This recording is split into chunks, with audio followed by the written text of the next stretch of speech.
Okay, we're going to get more on this development. This time we're going to talk to the federal government here in Canada, the Minister of International Trade, Mary Ng.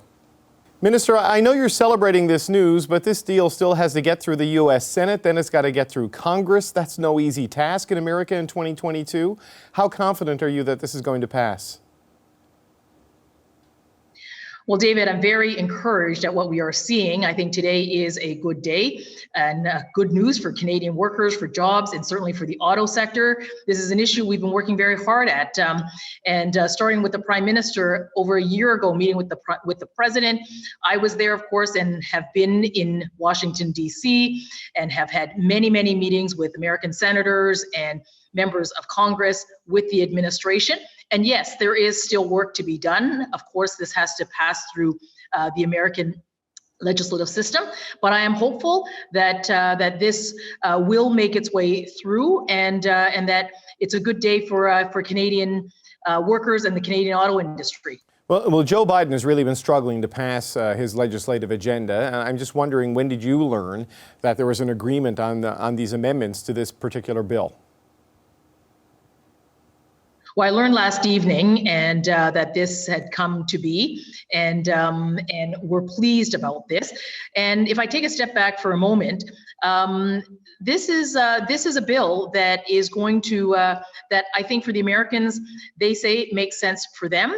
For us, it is a demonstration of how Canada and the U.S. can work together, particularly in an area like fighting climate change, where we now, if this is passed, are going to see autos, batteries that are produced and made in Canada, in North America, take part in the tax credits that are available in the United States, and together really tackle climate change in doing this.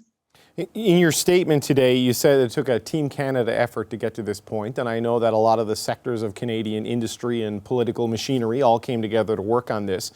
But did Joe Manchin get this done? Did the U.S. Senator get this done by stubbornly refusing to let Joe Biden pass this legislation without significant changes? Well, let me put it this way: we're thrilled that Senator Manchin has brought this to where this is, but it is a Canadian Team Canada approach. We started with the Prime Minister and the President a year ago. I have been down to Washington, D.C. My colleagues have. We've been meeting with members in the administration. I have done countless Zoom meetings as well as physical meetings with senators and with members of Congress.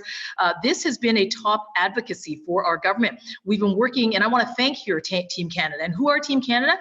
Canadian unions, binational unions. I want to thank the Canadian industries that have gone down there and made sure that this issue was at the top of mind of Americans. I want to thank my colleagues at the provincial level who also made the trips and also did the outreach. So this really was an effort by Canada, and it also is a real recognition of the integration of this important sector between Canada and the U.S. We've been making automobiles together for over 100 years, and deliberately so in an integrated supply chain over the last 50 years. The future of autos is going to be green. The future of autos is going to include batteries. It's going to include critical minerals. And we are seeing Canada very much in this, and I'm very encouraged by this, but we will continue to work with the Americans because, as you said, it still has a ways to go, and we're going to stay on top of it. Right, and I appreciate that Doug Ford is celebrating this today, Lana Payne from Unifor is celebrating this, you're celebrating, Flavio Volpe,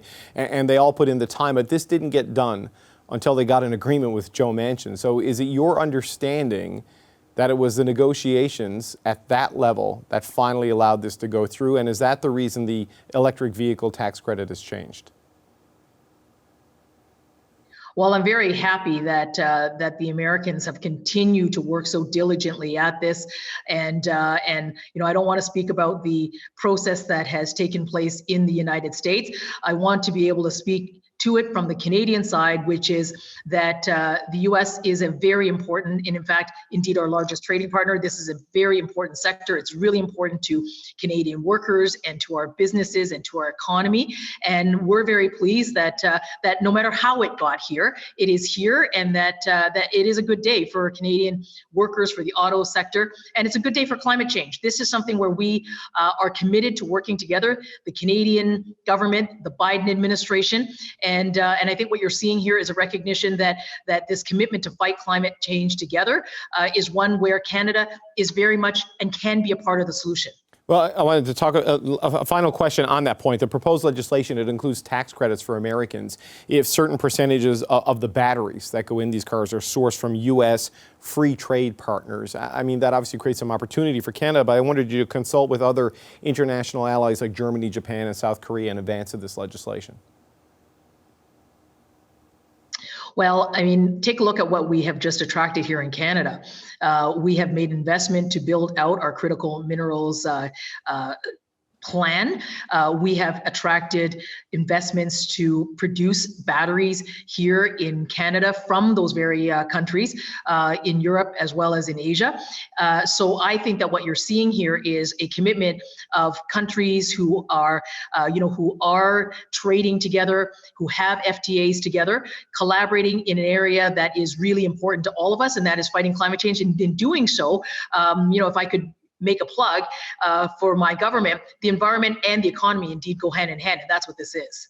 All right, Minister Ng, thanks so much for your time. Thanks so much, David. Hi, I'm Vashi Capellos, host of Power in Politics. See more of our show by subscribing to the CBC News channel or click the link for another video.